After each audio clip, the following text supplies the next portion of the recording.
Hi everyone, నా పేరు Nanda and welcome to my channel Nanda's journey.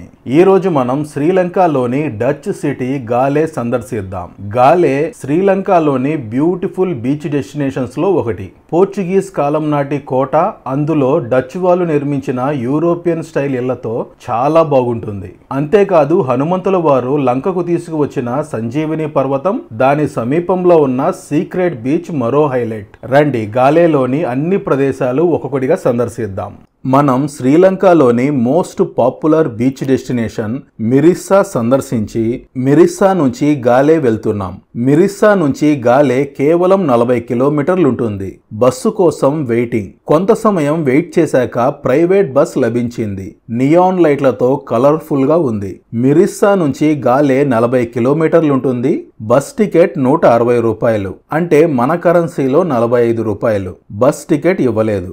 Bus journey 1.5 గంట సమయం పడుతుంది. బస్సులో 1 గంట 15 నిమిషాలు ప్రయాణించాక గాలే సమీపానికి చేరుకున్నాం. ఇదంతా గాలే సిటీ. గాలేని గాలి, గాల్ అని కూడా పిలుస్తారు. శ్రీలంక రాజధాని కొలంబోకి 120 కిలోమీటర్ల దూరంలో ఉంటుంది. శ్రీలంకలో కొలంబో, క్యాండీ తర్వాత 3వ అతి పెద్ద నగరం గాలే సిటీ. ఆ ఎదురుగా కనిపించేదే గాలే ఫోర్ట్ ఎంట్రన్స్. బస్సు వాళ్ళు గాలే బస్టాండ్ సమీపంలో డ్రాప్ చేశారు. ఆ ఎదురుగా ఉన్నదే గాలే బస్టాండ్. బస్టాండ్ నుంచి నేను బుక్ చేసుకున్న హోటల్కి ఆటో తీసుకున్నాను. నేను బుక్ చేసుకున్న హోటల్ గాలే సిటీకి 8 కిలోమీటర్ల దూరంలో ఉంటుంది. బీచ్ ఒడ్డునే స్టే బుక్ చేసుకున్నాను. ఆటో వాళ్ళు 1200 ఛార్జ్ చేశారు. మన కరెన్సీలో 350 రూపాయలు. గాలేలో కూడా పిక్మీ మరియు ఊబర్ యాప్స్ పనిచేయట్లేదు. యాప్ వర్క్ అవుతుంది కానీ ఎవ్వరూ యాక్సెప్ట్ చేయట్లేదు. చూడండి, వెళ్లే మార్గం అంతా బీచ్ ఒడ్డునే ఉంది. ఇదే నేను బుక్ చేసుకున్న హోటల్ ఉన్న ప్రదేశం పిటివెల్లా బోసా. ఇదే నేను బుక్ చేసుకున్న home stay El Nido beach home. ఈ రూమ్ నాకు మన కరెన్సీలో 2000 పడింది. ఈ హౌస్ వెనకే బీచ్ ఉంటుంది. ఆ లొకేషన్ ఎలా ఉంటుందో చూపిస్తాను, రండి.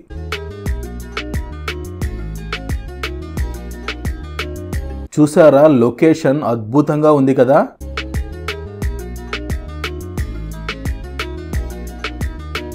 యాక్చువల్గా ఇక్కడ సిట్టింగ్ అరేంజ్మెంట్ మరియు వాటర్ యాక్టివిటీస్తో బాగుంటుంది.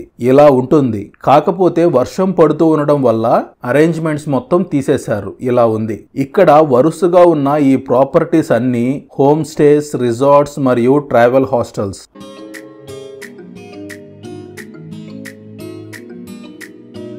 అక్కడ ఎదురుగా ఉంది చూసారా, బారా బీచ్ హాస్టల్. ఫారినర్స్ ఎక్కువగా స్టే చేస్తారు. డ్రింక్స్, ఈవినింగ్ పార్టీస్ తో చాలా బాగుంటుంది. ఇంట్రెస్ట్ ఉన్న వాళ్ళు ట్రై చేయండి. దాని పక్కనే ఓఎన్ఎస్ బీచ్ క్యాబిన్ ఉంది. అది కూడా ఇంచుమించుగా ఇలాంటి హాస్టలే, కానీ దాని అంత రేంజ్ ఉండదు. ఇది మనం స్టే చేస్తున్న హోమ్ స్టే. దాని పక్కనే ఉన్నది వాళ్ళ రెస్టారెంట్. రండి ఆ రెస్టారెంట్ లో లంచ్ చేద్దాం.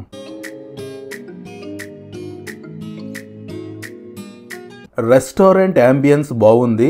ఇక్కడ శ్రీలంక భోజనం లేదు. చికెన్ కబాబ్ రైస్ ఆర్డర్ చేశాను. 1800. మన కరెన్సీలో 530 రూపాయలు. చూడండి, కింద వైట్ రైస్, పైన చికెన్ కబాబ్. మొత్తం డ్రైగా ఉంది. కలుపుకోవటానికి టమాటా సాస్ ఇచ్చారు. శ్రీలంకలో అంతే. లంచ్ చేసి కొంత సమయం రెస్ట్ తీసుకున్నాను. సాయంత్రం 4:30కు బీచ్ దగ్గరికి వెళ్తున్నాను. బీచ్ లొకేషన్ బాగుంది. ప్రస్తుతం వర్షం పడుతూ ఉండడం వల్ల ఎవ్వరూ లేరు, ఖాళీగా ఉంది. కొంత సమయం రిలాక్స్డ్గా టైం స్పెండ్ చేశాను. వర్షం ఎక్కువ అవడంతో రిటర్న్ వెళ్తున్నాను. ఇప్పుడు సమయం రాత్రి 7 గంటలవుతుంది. లొకేషన్ ఎలా ఉందో చూడండి.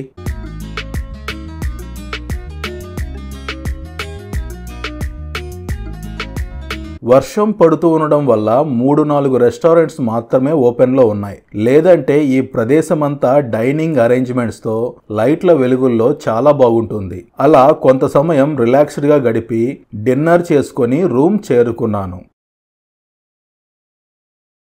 తరువాతి రోజు ఉదయం బ్రేక్ఫాస్ట్ చేసుకొని సంజీవిని పర్వతం ఉన్న రొసమల అనే ప్రదేశానికి వెళ్తున్నాను.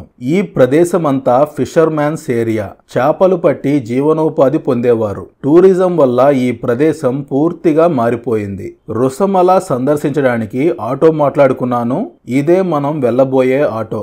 నేను స్టే చేసిన పిటివెల్ల బోసా ఏరియా నుంచి రొసమల 12 కిలోమీటర్లు ఉంటుంది. ఆటో వాళ్ళు డ్రాప్ చేయడానికి 1700 అడిగారు. అదే అప్ అండ్ డౌన్ అయితే 2000. అందుకే అప్ అండ్ డౌన్ మాట్లాడుకున్నాను. మన కరెన్సీలో ఇంచుమించుగా 600. రొసమలలో 1 అవర్ వెయిటింగ్ చేస్తా అన్నాడు. అంతకు మించి టైం కొంచెం ఎక్కువైతే ఎక్స్ట్రా అమౌంట్ చార్జ్ చేయొచ్చు. అదే విధంగా రొసమల గాలే సిటీకి అంటే గాలే బస్ స్టాండ్ లేదా గాలే ఫోర్ట్ నుంచి 5 కిలోమీటర్లు ఉంటుంది. రొసమల కేవలం సంజీవిని పర్వతం ఉన్న ప్రదేశమే కాదు, అక్కడ ఒక సీక్రెట్ బీచ్ ఉంది. దాన్ని జంగిల్ బీచ్ అని పిలుస్తారు. చాలా బాగుంటుంది. దాన్ని కూడా సందర్శిద్దాం. రొసమల కొండ సంజీవిని పర్వతంలోని భాగమే అని ఎలా చెప్తావంటే దానికి కొన్ని సైంటిఫిక్ నిరూపణలు జరిగాయి. అక్కడికి వెళ్ళాక చెబుతాను.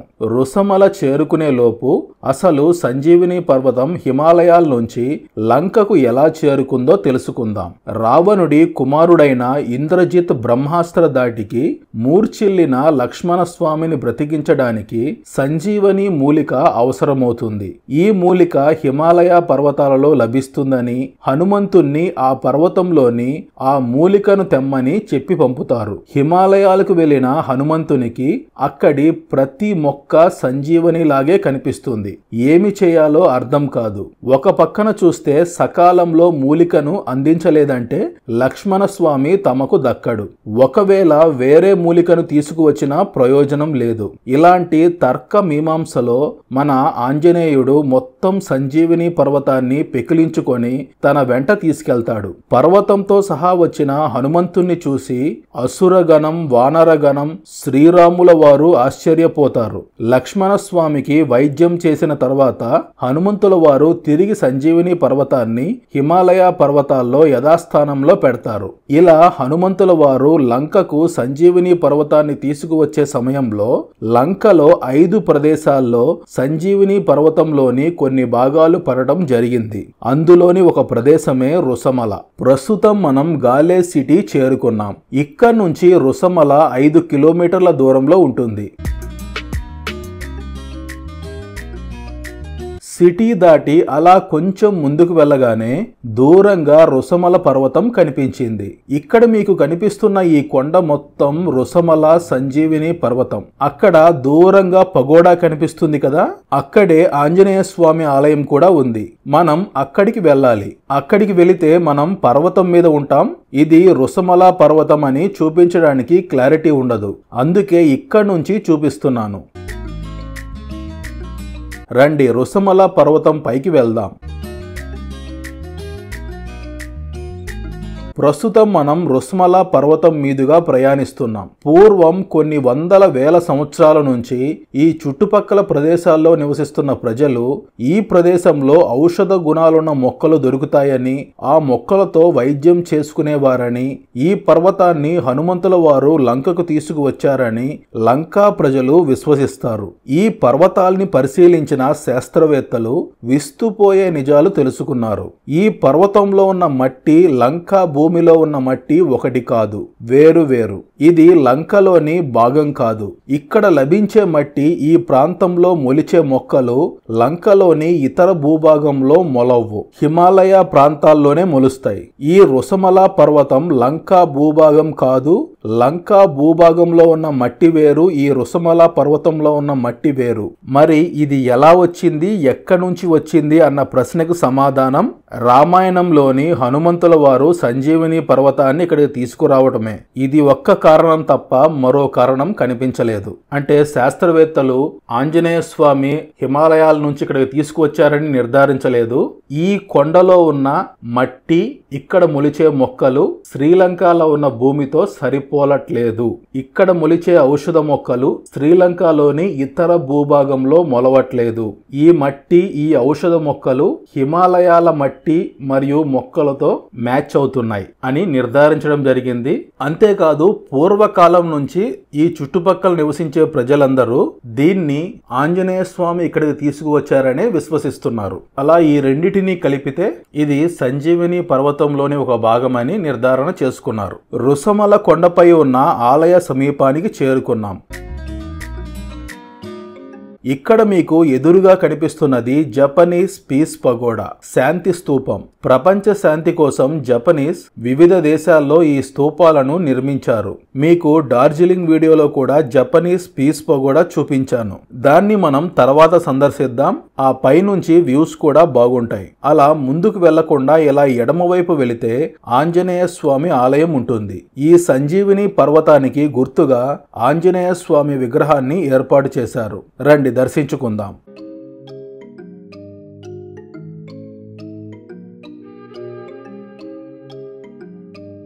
ఆల్రెడీ మీకు స్థల పురాణం వివరించాను కదా. సంజీవిని పర్వతంలోని కొంత భాగం ఇక్కడ పడింది. రండి ఇప్పుడు మనం జపనీస్ పీస్ పగోడా సందర్శిద్దాం. పీస్ పగోడా కంటే ముందు ఆలయం ఉంది.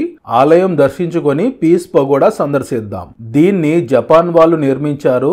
అందుకే ఈ ఆలయం జపాన్ స్టైల్లో ఉంటుంది. ఆ మధ్యలో ఫోటో ఉంది కదా, తానే ఈ శాంతి స్తూపాన్ని నిర్మించిన జపాన్ బౌద్ధ గురువు.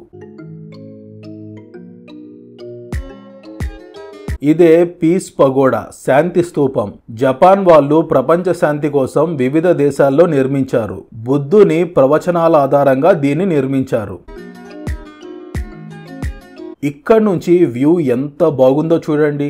ఆ ఎదురుగా కనిపిస్తున్నది పోర్చుగీస్ వాళ్ళు నిర్మించిన గాలే ఫోర్ట్, వరల్డ్ హెరిటేజ్ సైట్. రండి ఇప్పుడు మనం జంగిల్ బీచ్ సందర్శిద్దాం. ఈ పీస్ పగోడా నుంచి ఒక 1/2 కిలోమీటర్ కిందకి నడుచుకుంటూ వెళ్ళాలి.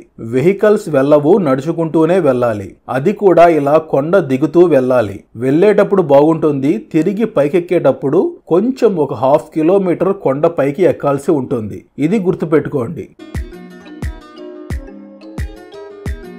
ఇలా సగం దూరం నడుచుకుంటూ వచ్చాక ఇలా కుడివైపు కిందకి వెళ్ళాలి. ఇక్కడ నుంచి కిందకి వెళ్లే మార్గం షార్ప్ డౌన్ ఉంటుంది. చివరికి మనం సీక్రెట్ జంగిల్ బీచ్ చేరుకున్నాం. లొకేషన్ ఎంత అద్భుతంగా ఉందో చూడండి. క్రిస్టల్ క్లియర్ వాటర్ తో చాలా బాగుంది.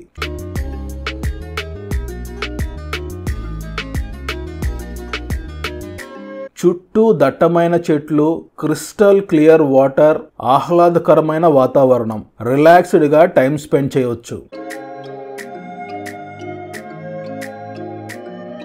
ఇక్కడ చిన్న చిన్న రెస్టారెంట్స్ కూడా ఉన్నాయి. ఫుడ్ మరియు డ్రింక్స్ లభిస్తున్నాయి.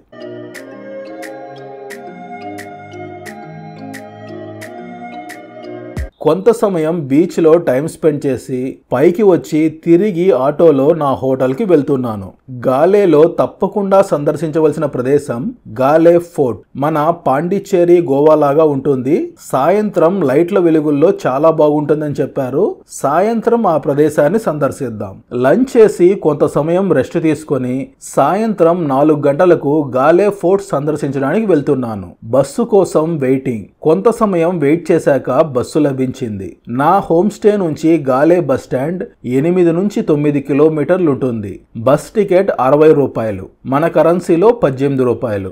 ఒక్కసారిగా వర్షం మొదలైంది. 10 నిమిషాల్లో గాలే బస్ స్టాండ్ చేరుకున్నాను. బస్ స్టాండ్ కి ఎదురుగా సర్కిల్లో కోడిపుంజు స్టాచ్యూ ఉంది, రూస్టర్ స్టాచ్యూ. పోర్చుగీస్ వాళ్ళు గాలే సిటీని నిర్మించారు. పోర్చుగీస్ వాళ్ళు కోడిపుంజుని గ్యాలో అని పిలుస్తారు.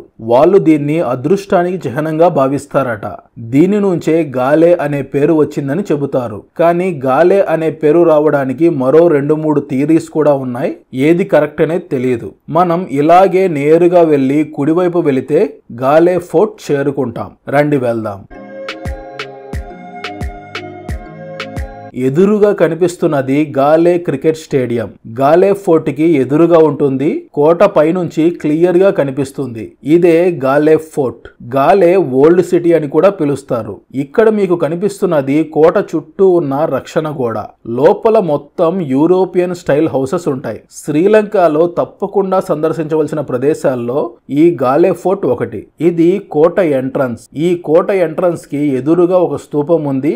అది first world war memorial. Sri Lanka నుంచి ఫస్ట్ వరల్డ్ వార్ లో పాల్గొన్న సైనికుల జ్ఞాపకార్థం ఈ స్తూపాన్ని నిర్మించారు. రండి కోటలోకి ప్రవేశిద్దాం. 16వ శతాబ్దంలో పోర్చుగీస్ వాళ్ళు ఈ ప్రాంతాన్ని ఆక్రమించిన సమయంలో ఓడరేవు నిర్మించి వారి కోసం కోటను నిర్మించారు. 17వ శతాబ్దంలో డచ్ వాళ్ళు పోర్చుగీస్ వాళ్ళ నుంచి స్వాధీనం చేసుకొని ఈ కోట చుట్టూ రక్షణ గోడ నిర్మించి పరిపాలన సాగించారు. 18వ శతాబ్దం చివరిలో బ్రిటిష్ వాళ్ళు ఈ కోటను స్వాధీనం చేసుకున్నారు. శ్రీలంకలో బ్రిటిష్ వాళ్ళ ప్రధాన ఓడరేవుగా ఈ గాలే సిటీ కొనసాగింది. 1988లో ఈ కోటను వరల్డ్ హెరిటేజ్ సైట్ గా గుర్తించారు. కోట అంటే కేవలం రాజులు సైనికులు నివసించే కోట కాదు, కోటతో పాటు పూర్తి నగరం, పురాతన నగరం అని చెప్పొచ్చు. మన పాండిచ్చేరి గోవాలో కొంత భాగం మాత్రమే యూరోపియన్ స్టైల్లో ఉంటుంది.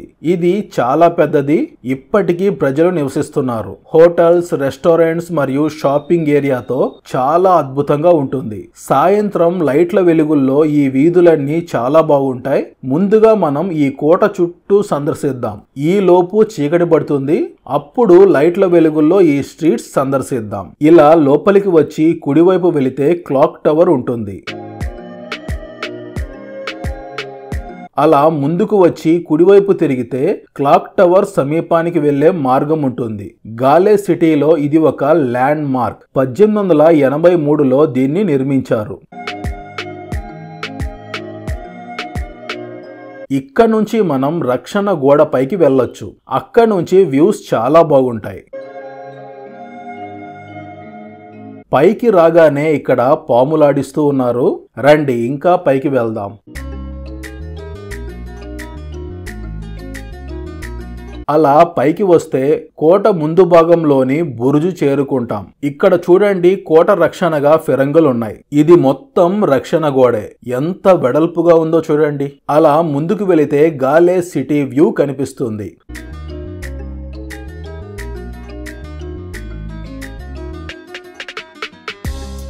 ఆ ఎదురుగా ఉన్నది గాలే పోర్ట్. ఇటువైపు నుంచి మనం గాలే క్రికెట్ స్టేడియం చూడొచ్చు. చిన్న స్టేడియం, లొకేషన్ బాగుంది.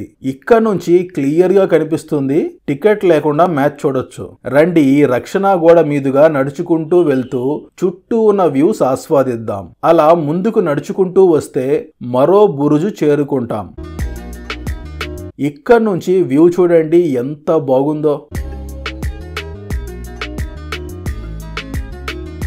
ఈ ప్రదేశంలో గాలే ఫోర్ట్ యొక్క మ్యాప్ ఏర్పాటు చేశారు. రండి ఈ ఎడమవైపు ఉన్న బురుజు దగ్గరికి వెళ్దాం. అక్కడ నుంచి వ్యూస్ చాలా బాగుంటాయి.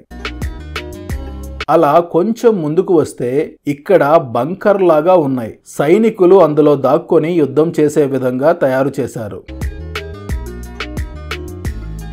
అలా ముందుకు రాగానే బీచ్ వ్యూ ఎంత బాగుందో చూడండి. వాటర్ క్లిస్టర్ క్లియర్ గా ఉన్నాయి. ఇలా మనం మధ్య మధ్యలో ఆగుతూ వ్యూస్ ఎంజాయ్ చేస్తూ వెళ్ళొచ్చు. సాయంత్ర సమయంలో చాలా బాగుంటుంది. 4 గంటలకి ఈ కోట చేరుకోండి. కోట గోడలపై నడుచుకుంటూ చుట్టూ ఉన్న ప్రదేశాలు ఎంజాయ్ చేయొచ్చు. సాయంత్రం 6 గంటలకి చీకటి పడుతుంది. కోటలో లైట్స్ ఆన్ చేస్తారు. లైట్ల వెలుగుల్లో ఈ స్ట్రీట్స్ అన్ని చాలా బాగుంటాయి. అలా కొంత సమయం స్పెండ్ చేసి డిన్నర్ చేసుకుని వెళ్ళొచ్చు. ఇక్కడ మీరు గమనిస్తే ఈ ఇళ్ళన్నీ 300 ఏళ్ల క్రితం పోర్చుగీస్ మరియు డచ్ వాళ్ళు నిర్మించినవి. ఇప్పటికీ కొన్ని ఇళ్లల్లో ప్రజలు నివసిస్తున్నారు. కొన్ని హోటల్స్ గా, రెస్టారెంట్స్ గా, షాపింగ్ మాల్స్ గా మార్చారు. ఈ కోటలో కూడా మనం స్టే చేయొచ్చు. బడ్జెట్ మరియు లగ్జరీ హోటల్స్ రెండూ లభిస్తాయి. బడ్జెట్ అంటే మినిమం 2000 నుంచి 3000 ఉంటుంది. ట్రావెల్ హాస్టల్స్ కూడా లభిస్తాయి. 800 నుంచి 1000 రూపాయల్లో ఉంటుంది. అలా ముందుకు నడుచుకుంటూ వస్తే మెయిన్ వ్యూ పాయింట్ చేరుకుంటాం. ఇక్కడ నుంచి వ్యూ ఎంత బాగుందో చూడండి. అక్కడ ఎడమవైపు కనిపిస్తున్నది లైట్ హౌస్. రండి ఇలాగే కోటగోడపై లైట్ హౌస్ వరకు వెళ్దాం. ఆ లైట్ హౌస్ వెనుక కొండ కనిపిస్తుంది కదా, అదే రుసమల సంజీవిని పర్వతం. ఈ లైట్ హౌస్ నుంచి బీచ్ వ్యూ ఎంత బాగుందో చూడండి. ఇక్కడ నుంచి మనం బీచ్ దగ్గరకు వెళ్ళడానికి మార్గం ఉంది. మీరు బీచ్ లో టైం స్పెండ్ చేయాలి అనుకుంటే వెళ్ళొచ్చు.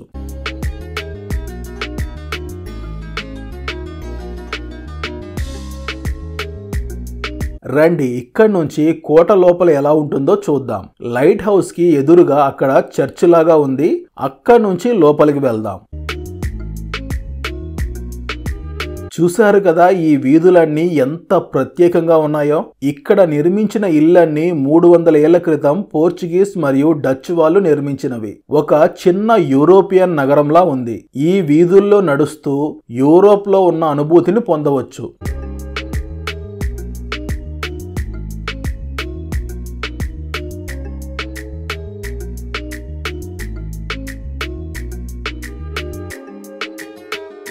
ఇక్కడ చాలా స్ట్రీట్స్ ఉన్నాయి. అన్ని తిరిగి చూడాలంటే మన వల్ల కాదు. ఈ వీధుల్లో మనకి యూరోపియన్ స్టైల్ ఫుడ్ కూడా లభిస్తుంది. ఇంట్రెస్ట్ ఉన్న వాళ్ళు ట్రై చేయొచ్చు. సాయంత్ర సమయం లైట్ల వెలుగుల్లో చాలా బాగుంటుంది. ఈ కోటను సందర్శిస్తే సాయంత్రమే సందర్శించండి. ఎక్స్పీరియన్స్ మాత్రం అద్భుతంగా ఉంది. అలా సరదాగా కొంత సమయం ఈ ప్రదేశంలో గడిపి డిన్నర్ చేసుకొని నా హోటల్ కి వెళ్తున్నాను. ఇంతటితో మన గాలే సిటీ సందర్శన పూర్తయింది. తరువాత మనం గాలే నుంచి శ్రీలంక రాజధాని కొలంబో చేరుకుందాం. శ్రీలంక వీడియోస్ అన్ని శ్రీలంక ప్లేలిస్ట్ లో ఇస్తాను, చెక్ చేయండి. ఈ వీడియోకి సంబంధించి మీకు ఏమైనా డౌట్స్ ఉంటే కామెంట్ సెక్షన్ లో కామెంట్ చేయండి, రిప్లై ఇస్తాను. ఈ వీడియో మీకు నచ్చితే లైక్ చేయండి, షేర్ చేయండి అండ్ సబ్స్క్రైబ్ చేసుకోండి. బెల్ ఐకాన్ ప్రెస్ చేయడం మర్చిపోవద్దు.